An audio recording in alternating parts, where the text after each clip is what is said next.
Good morning, everyone. Hope everyone is doing great and fantastic. Your friend Dean Kulaweera here every Wednesday, 11 a.m. Eastern Time Zone, right here to help you folks out with job search tips, advice, strategies, tactics, responding to your questions as well. So first and foremost, don't be shy, folks. Feel free to introduce yourself in the comments. Let me know who you are, where you're tuning in from, what city you're from, what country you're from, and any questions you have related to your job search, right? Not just today's topic. And by the way, today's topic is going to be, I'm going to be sharing some tips on how you can make a great impression on recruiters, all right? So any questions you have in regards to this or anything job search related, feel free to start putting your questions in the comments. I will get around to those questions shortly. But I hope you're doing great, all right? And by the way, if this is your first time tuning in, appreciate you tuning in. Make sure you hit subscribe or follow me. And a quick shout out to everyone on YouTube, LinkedIn, and Twitter who are tuning in to my weekly segment here. We got my friend Rafael in the house who says, "What's up, Dean? Hey, what's up, Rafael? Good to have you here. Good to see you here, my friend. Hope you're doing great, and always great to see you there in the comments." And I was gonna say something. I forgot what I was gonna say now. But hey, in any case, if you want to follow me on, by the way, if you want to follow me on any of my other social channels, feel free to check out my Linktree page, which is linktr.ee/DK Tech Recruiter. The link's right there. linktr.ee/DK Tech Recruiter. So I'm not just active on LinkedIn, YouTube, and Twitter, but I'm also active on Instagram, Facebook, TikTok. I've got a podcast on Anchor.fm, also on Spotify, Apple Podcasts, Google Podcasts. It distributes to all those platforms. So if you're more of an audio person, that might be the best place for you to follow my stuff. I do an exclusive, tips on those podcasting platforms a couple of times a week. So if you're sick and tired of seeing me visually, you can you can switch over to the audio and check out my podcast, right? So that being said, also make sure you subscribe to my LinkedIn newsletter. So if you're watching this on LinkedIn, after the segment, just head over to my profile. Scroll down to the featured section. There should be a link to my LinkedIn newsletter. I release a new newsletter edition every Monday during the afternoon. So make sure you check me out there. And also a very, very big thank you to all of you out there who have been supporting me and following me on right here on LinkedIn, especially. I just reached a new milestone. I just reached 39,000 followers. It's gone over a little bit over that since then, but hey, I really appreciate everyone who continues to support me. You folks out there that continue to like and comment and share, and you tell your friends about me. You tell your family and your relatives and people that you know that are struggling in their job search about me. You tell, for those of you in Canada, you're telling your friends in tech about me, and that's just helped me further grow my ability to fulfill my mission, right? My mission and my purpose, which is as a recruiter, right? That's what I want to do. I mean, hey, I love what I do. I'm really passionate about what I do as a recruiter, and it would not be possible if people didn't know about me, right? Because if people don't know me, I can't help people who don't know me, right? In some way or the other. So really appreciate that. And thanks again for everyone who continues to support me. I really, really appreciate that. And I'll continue to put out the content, put out the information out there that'll help you folks in your job search. So that being said, what else? And as usual, today's segment is sponsored by Tech Recruiters 360, which is my recruitment business. So if you're an IT professional, you're an organization, you're looking for tech talent anywhere in Canada, or again, if you're an IT professional looking for your next career move, definitely feel free to reach out to me. Let me know a bit more about your situation. And if you're an organization, same thing. Let me know about your situation. Let me know about your recruitment challenges, and I'll be happy to share my 2 cents, my perspective, and also happy to share more about how I can potentially help you. All right. The segment is also sponsored by DK Global Talent. If your biggest problem right now as a job seeker is you're applying for jobs, you're not getting responses, in my course, I teach you how to make use of direct messaging to stand out to recruiters and hiring managers. The biggest problem most job seekers face is not a lack of talent, not a lack of ability, not a lack of potential, not a lack of intelligence. Simply that your application, your resume is getting lost amongst a pile of, I don't know, who knows how many folks, right? Hundreds, thousands of other competing applications, other people applying to the same jobs. So in my program, I teach you how to make use of direct messaging to take a more proactive role in making direct contact with recruiters and hiring managers, creating a compelling message that increases your chances of getting a response. All right. So for more information about that, feel free to check out the website down there, dkglobaltalent.com/get responses, dkglobaltalent.com/get responses. So with that being said, let's get into today's topic, folks. How do you make a great impression on recruiters? Now, before I even get into that, and by the way, feel free to put, by the way, not just your questions, by the way, folks. If you have done anything that you feel has helped you make a great impression on recruiters, share it in the comments, right? Let's share some information out there for people out there who might be struggling with this to a greater degree than maybe you are, right? So let's share that information. So make sure that you're sharing your success stories, like what you have done that has helped create a great impression for recruiters out there, right? Feel free to share that in the comments. Always appreciate that. I'm sure someone else out there will appreciate that information as well. And I think we have a comment here. I think it's from Rafael. Rafael says, congratulations, man. Thanks for the PDF on interviewing. I had an interview yesterday, so I do see why you say practice, practice, practice, because I forgot something I knew quite well, just being nervous. Yeah, exactly. And hey, by the way, appreciate the congratulations, Rafael. And yeah, folks, look, Rafael, what Rafael is saying is, look, you got to practice, folks, right? And I'm sure Rafael knows his stuff as well as the next person. But look, everyone forgets stuff, right? And by the way, this applies to me, folks. Okay, as a recruiter, to this day, as a recruiter, I role play and practice typical conversations I have with hiring managers as well as with candidates, with job seekers, because there are some common situations, common conversational topics that take place that I have to practice, right? And I'm a guy who's been in recruitment for a number of years. And you think that, okay, yeah, Dean, you do these live streams, you do these speaking engagements, these speaking events, you don't practice. No, folks, I practice. Like, I practice as much as possible, multiple times a week. Sometimes certain things I practice every single day. Because look, I get excited, I get nervous, I get a little anxious when I have to speak in front of people and speak to complete strangers. And it happens to everyone, right? So that's exactly. So I totally agree with you, Rafael. You have to practice, practice, practice, practice, folks. Very important that you practice, because at least when you practice, you can prepare for those things you can anticipate, right? And the better you are prepared for that which you can anticipate, the better you're going to be able to be to navigate those things which are, out of the blue, once in a blue moon type of stuff, unpredictable stuff that might happen in the conversation, bro. So definitely agree with you there, Rafael. Appreciate your comment. Definitely agree with you. Practice, folks. You got to practice, all right? So that being said, today's topic, folks, how can you make a great impression on recruiters? Now, first of all, before I get into that, is why even care about making a great impression on recruiters, right? Because look, some of you out there might be like, Dean, who cares? It's just a recruiter. They're not even the actual decision maker. They're not making the actual hiring decision. Why should I even bother making a good impression on recruiters? And by the way, Dean, what about all these recruiters out there that are like a complete joke? Like, they don't know what they're recruiting on. They don't know the difference between Java and JavaScript. They don't know the difference between whatever. Like, they don't even know what they're recruiting on. Why should I bother even making an impression on recruiters out there? So look, folks, unfortunately there definitely is the case where you're going to come across some recruiters that simply, it's just embarrassing, right? Like, I'm not gonna bash any of those recruiters out there that are like that, but look, there's some embarrassing situations out there, right, with recruiters, and you will come across those types of recruiters. But that being said, I wanted to share with you a poll on exactly why it is important to take these conversations you have with recruiters very seriously. All right. So I did this poll. By the way, let me temporarily stop this banner, that ticker thing going on, so you can see the entire poll. But recently I put a poll out there, and I asked you folks, when you're thinking about those interview processes that you have been involved in, that you applied for, that you were in an interview process with an organization, thinking back to those, who was your first initial conversation with? And as you can see there in the bottom right there, it says 180 of you, 180 of you voted. So appreciate everyone who voted, by the way. 180 votes. Okay, so not bad, not a pretty decent sample size there. And of the 180 of you, 59% of you said your first initial conversation was with the recruiter. All right, 59%, folks.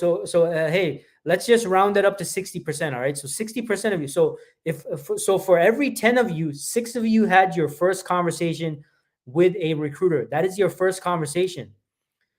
And if that is your first conversation in the interview process, what does that tell you, folks? That tells you if that conversation does not go well, if you don't create a great impression, if you don't build a great first impression with that recruiter, if you don't impress them, if you don't knock them off their feet, that's going to reduce your chances of moving further along the process. All right. So, and right there in second place was, aside from recruiter at 59%, the second place was HR manager or HR coordinator, someone in HR. And third place was the actual hiring manager or hiring team being your first conversation. And then in the fourth place was other. So I'm not sure who other would be. I would guess maybe like, someone who's like someone on the same team as you, a peer, maybe a team lead, someone of that sorts. Right. But hey, 59%, like you got to pay attention to this, folks. Right. So most of the time, majority of the time, by pretty much a landslide, is your first conversation will be with a recruiter. So before we get into today's session, I wanted to share this with you because I want you to take these conversations you have with recruiters very seriously, because obviously it's very important to create that great impression, right? So that being said, some tips on how you can create a great first impression with the recruiter is, and going from this poll data I shared, is tip number one, folks, is simply take this conversation seriously. Okay. Maybe you're thinking, hey, it's just a recruiter, or hey, it's just a staffing agency, I can just chill, it's just casual conversation. Wrong, folks. Wrong attitude. Do not take this conversation casually. When you have a conversation, when you have an interview set up with a recruiter, okay, and hey, let's just assume at this point that it's a professional, qualified recruiter who knows their stuff. They know exactly what they're talking about. They're well informed about the project or the role that they're interviewing for. You got to go in with your best foot forward, folks, and you got to take this conversation seriously. So prepare for it in the same way as you would with an actual interview with the hiring team. Now, when I say prepare for it as you would with the hiring team, what I'm not talking about, maybe you're not going to have to get all technical and stuff, right? Because chances are the recruiter, unless the recruiter themselves is from a technical background, or they used to work in the field that you're interviewing for, that's a totally different scenario. But in most cases, it's not going to be an in-depth technical interview. They're not gonna ask you about the nitty-gritty details and stuff like that as maybe the actual hiring team would. What I mean is creating a great impression. Like you gotta be well prepared to create a great professional impression, especially if it's a staffing agency recruiter. I mean, they're going to be most concerned, and this is coming from a staffing. Like I've always worked in the staffing, like the recruitment agency side of the equation, right? And I'm always thinking, hey, is this someone that I'm gonna feel like very confident presenting to my clients? Because my clients, they're paying me to find top-notch people, right? So my first concern is, hey, is this person? I mean, can I trust this person? Do I feel confident putting this person in front of my client? And is this person going to make me look good as well, right? And are they going to create an impression where my client's going to be impressed, and they're going to be like, hey, you presented some great candidates. We're going to continue working with you. And also, of course, I want them to be confident about you as well as a candidate, and move you along the process as well. But hey, I'm just keeping it real. I'm also thinking about how I'm going to look as well as a recruiter. Is this candidate going to make me look good as a recruiter? So in the first conversation, that initial conversation, if it's with the staffing agency recruiter, or even for that matter, folks, if it's an internal corporate in-house recruiter as well, they're going to be thinking the same thing as well. Like, do I want to present this candidate? Do I want to put this candidate in front of the hiring team? Are they going to make me look good as a recruiter? Right? But because if you're not putting your best foot forward, you're not presenting yourself professionally, then the recruiter is not going to feel as confident or as comfortable in moving you forward in the process, right? And that'll cut your chances short of moving yourself further along in the process. So Take the conversation very seriously, folks. Go in with the mindset that, hey, I got to make a great impression on this recruiter just as I would want to make a great impression on the hiring team. Because maybe the recruiter's not making the final hiring decision, maybe they're not making the actual hiring decision, but they are deciding on who's getting to move along in the process, who's getting to move to step number two, which is in most cases a conversation with the hiring manager or the hiring team, right? I mean, that's just the fact. That's just the, I mean, just I'm just being matter of fact with you folks out there, right? The recruiter is going to be the one deciding whether you move further along in the process. So that's why it's very important to take this conversation seriously and be courteous, be professional, be polite. Okay, don't think about the past. 5 or 10 recruiters that ghosted you and who were unprofessional with you. Um, I mean, thinking about that stuff is not going to help you, folks. Right? You want to go in with a positive attitude, enthusiastic, positive attitude, professional attitude. Treat this conversation with the recruiter as if it's your first interaction ever with the recruiter, and you're just completely naive in terms of all those terrible recruiters out there, just so that you can create that great impression. All right. Now, if this recruiter themselves behaves unprofessionally, they're not courteous, they're rude and polite, hey, that's a different story. I'm not talking about that right now. What I'm talking about is the impression you want to create, regardless of those previous experiences you might have had with other recruiters, right? So that's tip number one. Tip number two, and this is a major, major important thing, right? Is be punctual, folks. You got to be punctual. If you're running late, because look, I get it. Okay, life happens. Maybe it's an in-person interview. You got suddenly there's like an accident on the highway or something. There's construction. There's weather issues. I mean, a whole bunch of stuff could potentially happen, right? In the case that you are running late for your interview, or maybe there's some technical issues, right? Suddenly your internet service provider is like, hey, just to let you know, we're having an outage today. Surprise, right? So there are certain things that might happen that might be beyond your control. But even in those cases, you want to give a heads up to your recruiter or your recruiter contact as soon as possible, folks. All right. Look, look, most recruiters are reasonable, right? They understand that things can happen. They understand that things might happen that's out of the blue, unpredictable, beyond your control, which is fine. But what you do not want to do is you don't want to just remain silent and just not show up to the interview, or just not do anything about it, or not communicate that. So if you can be punctual, by the way, you should be punctual. If it's an in-person interview, plan to arrive early, at least 5 to 10 minutes early. Check in at the reception before you actually go in for the interview, or plan to arrive in the area, accounting for any unpredictable situations. Again, like traffic conditions, weather conditions, construction, unexpected construction, or maybe research your view on Google Map. The route on Google Maps before arriving, just to check for any flags for construction or delays or anything like that. And just try to plan to arrive as early as possible, right? But outside of that, be punctual. And outside of that, if there are any unexpected delays, either phone call. Well, definitely number one should be to phone call your point of contact. Let them know, hey, my apologies, but I'm running late. Looks like there's construction or blah blah blah, whatever it is.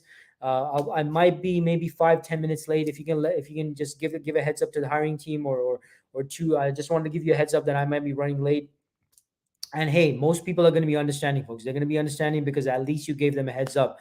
Always be respectful of other people's time, because I'm sure you are very protective over your own time as well. So always assume that other people have the same attitude towards their time as well. And I think most of us out there, I mean, we're very protective of our time, right? I mean, I've said this before in the past. Like we're more likely to give someone like $1 than we are to give 1 minute of our time. Like that's how protective we are of our time, right? So keep this in mind and just inform the recruiter if you are running late. Now, tip number three: dress professionally and dress appropriately. Right now, this might sound like something very basic, but it's something that I have seen sometimes overlooked by people. You're like, oh yeah, it's just a conversation with a staffing agency. Oh yeah, it's just a conversation with a recruiter. I can just go in casual. I don't need to get ready or anything like that. And maybe there are some types of company cultures where it's a casual dress code, in which case it's fine for you to show up casual. Like I don't see that as much of a big deal.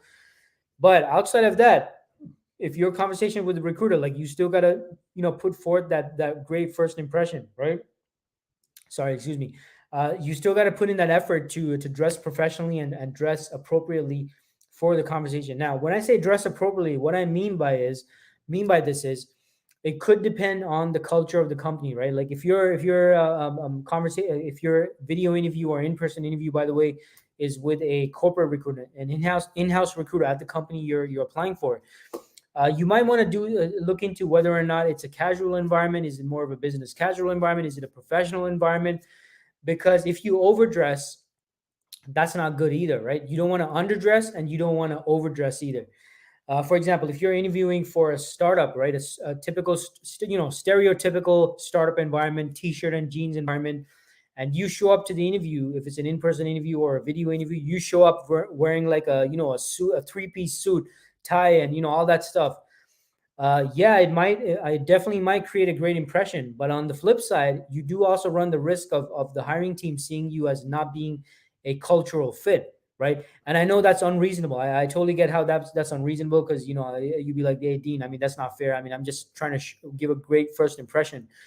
But you might run that risk. So in those cases, maybe it's more safer, more logical for you, or more rational for you to maybe show up looking business casual, maybe uh, dress shirt,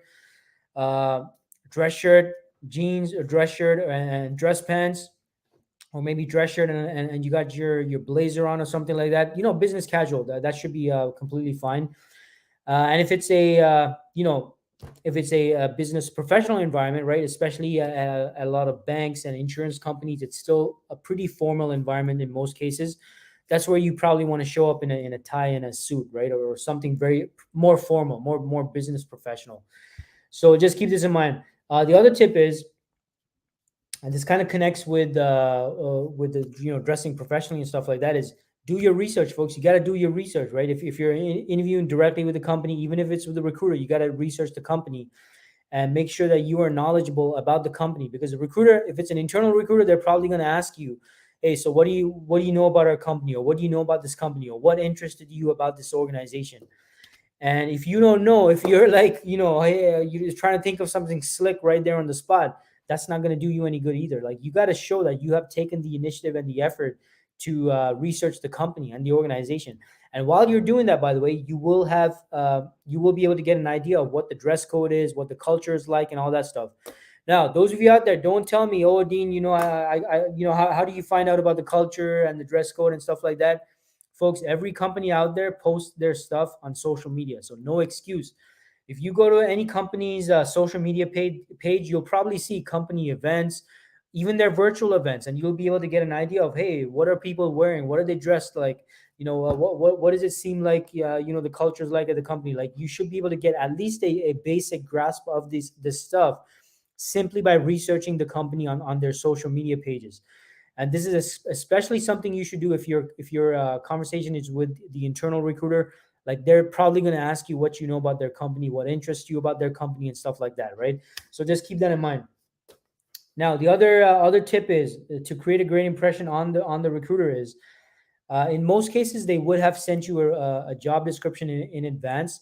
You want to review and familiarize yourself with that job description in detail, right? Because they're probably going to refer to certain things on the job description, or at your end, you might have to refer to certain things on the job description that you want clarified, right? So if you're not familiar with the job description, it's just, I mean, it's not going to assist you, especially when it comes to that part of the interview where you're asking your own questions. I mean, look, if you're going to consider this role, folks, like, I mean, the job description is such a great point of reference for you to formulate your own questions around, right? Because you're going to see things on the job description that you want to clarify. Maybe you want to get more background information, more context about, or simply you're trying to understand, hey, what's my day-to-day going to be like in this job, in this role, right? So the job description is a great point of that. And by the way, maybe by asking questions from the job description, you might actually learn from the hiring from the recruiter that there are certain aspects on the role that are not even mentioned on the job description, because that sometimes happens, right? So review the job description in detail so you can discuss the role in detail, and so you can also it'll help you identify, hey, what are some key things on this job description that are mentioned that I now want to focus on when I'm speaking about my own experience and my own projects, right? Because you want to talk about the relevant projects and experiences you have. Because remember, folks, it's not just about what you're excited about that you accomplished. I mean, that's great. Don't get me wrong. It's great if there are certain projects and accomplishments that you have under your belt that you're specifically excited about. That's great. But that doesn't necessarily mean that that's what's going to interest the recruiter, right? So you got to go over the job description and you got to figure out, hey, what are some key things that they're mentioning here in the job description that I have experience with? Because that is going to be the relevant stuff that you want to talk about. So keep this in mind, folks. It's not about what excites us. It's about what excites the recruiter, what excites the employer, because that's what's gonna grab their attention and reel them in, right? Like I mean, and this applies to any area of our lives, right? I remember when I was first getting my iPhone. All I care about as a consumer, all I care about when it comes to the phone is can it make phone calls? Does it have good battery life? Is it gonna last me throughout the day? And how's the camera? Because I do social media stuff, so I gotta have a good camera, right? Those are the only those. I mean, simple three things I look for in a phone, right? And the other thing, of course, is the aesthetics. Like I like the look of the phone as well, right? So that's another component as well. So those are the four things I look about. So when I went to this store and I'm telling them, hey, I'm looking for a new phone and blah blah blah. This is what I'm looking for. So the salesperson, like they obviously did go over some of those things that I was interested in, but then they started talking about a whole bunch of other stuff like RAM and gig of this and gig of that and terabyte this and terabyte that and resolution and what is some other stuff. Like they talked about a whole bunch of other stuff that they were excited about, which is great because I like the enthusiasm and the passion. I appreciate that, but I don't really care about it because my needs are those four things. Is it gonna last me like an entire day? Is it good battery life? Can it make phone calls properly and correct and no issues with that? Does it have a good camera and video so I can take those videos and put it on my social media and stuff like that? That's what's important to me. That's all I care about. So the same thing applies at interviews, folks, right?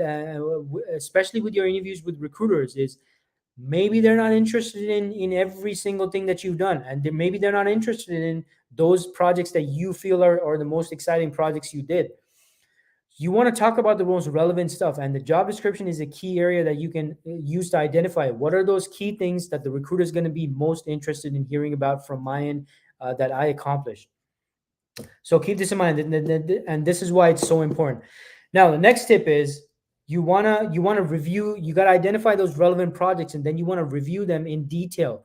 Be prepared to talk about your relevant projects in detail, folks. This is another major pet peeve recruiters have is they're interviewing a candidate and the candidate's not prepared to talk about their project. They can't remember stuff, or they're like kind of all over the place. Like you got to talk about your projects in as much detail as is necessary or as demands from the recruiter, right?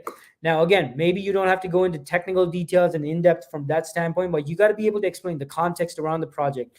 Why were you put on the project in the first place? What was the actual problem or outcome that was meant to be achieved as a result of this project? At which point were you brought into the project? Why was this project important? Was this project with a client? Was it an internal project? Why were you brought in? What was your specific responsibility as part of this project? What part of the project load were you carrying? What are some challenges that you experienced there? How did you overcome those challenges? Like these are all opportunities where you can really highlight where you fit in and also show the impact you had and the importance you held as someone who was a part of this project. And you can accomplish that with the recruiter without getting too technical as well, folks, right? Like all those areas I just spoke about, you can speak about those areas without getting too confusing and specific and technical and stuff like that, and going into a whole bunch of jargon that the recruiter might not understand. I mean, there's a whole bunch of stuff you can explain that does not require you to get all nitty gritty and technical and stuff like that, and talking about stuff the recruiter doesn't understand, right? So just keep this in mind. Like you got to review yourself, review those projects in detail, and it comes down to the relevant. Blah, fumbling on my words too. It all comes down to the relevant ones, folks, right? And remember, relevant projects, they might be recent, they might be current, or they might be from a year ago, might be from a couple of years back. So you got to go back and review those projects so you don't waste time at the interview trying to remember things, recall things, or you can't remember this, you can't remember that. Oh, who did this, who did that, or I don't remember what I did with this. I don't remember what I did with that. You don't want that to happen, folks, right? So review those relevant projects so you're able to speak about them confidently to the recruiter at the interview with the recruiter, right? Let's see here. We got what else? The next tip is That being said, about the relevant projects, you got to be an expert on your entire resume. This is another pet peeve, major complaint. Many recruiters will agree with me on this. Is people, some candidates are simply not prepared to talk about their resume. Like a typical common question most recruiters will ask you is, "Hey, can you run me through your resume, or can you tell me about your current position?" And then they're going to go to the previous position. Then they're going to go to the previous position after that. They're going to have you run them through your resume position by position, at least with the most recent positions on your resume, right? So you got to be prepared to do that. You got to be prepared to run the recruiter through your resume, right? I actually have a PDF where I actually have a script, which Rafael mentioned in the comments as well. So anyone who comments, who wants a copy of that PDF, just comment, I don't know, comment PDF or something like that. And I will share the PDF with you for your comment, right? So, and in my PDF, I share a script on how you can effectively run recruiters to your resume, because you got to do it logically. Another big mistake people make when they're having these conversations with recruiters is not logically running the recruiter through their resume. You're kind of all over the place. You're talking a little about this, a little bit about this, a little bit about that. The recruiter ends up confused. You end up confused. You can't remember where you left off and stuff like that. Anyways, it becomes a whole fiasco, right? So you gotta logically run the recruiter through your resume, and in order to do that, you gotta make sure that you are prepared to talk about each and every position on your resume. So if you want a copy of that PDF, type in PDF in the comments. I'm happy to share that with you folks. I'll send you a direct message, or actually send me a direct message as well, and just remind me in case I forget. But if not, I'll respond to your comment after the stream, and I'll share a link where you can download a copy of that PDF. All right. So that being said, what else? I think that's it. That's all I wanted to share. Like, those are the tips for today, right? So look, I hope this segment was helpful. If you have any questions regarding this, on how to create a great impression on recruiters, or anything else job search related, I will get to the comments right now. Let's see here. We got Rafael says, recruiters also appreciate that you took the time to figure out who is in charge by name. Yeah, absolutely, Rafael. That's a good point.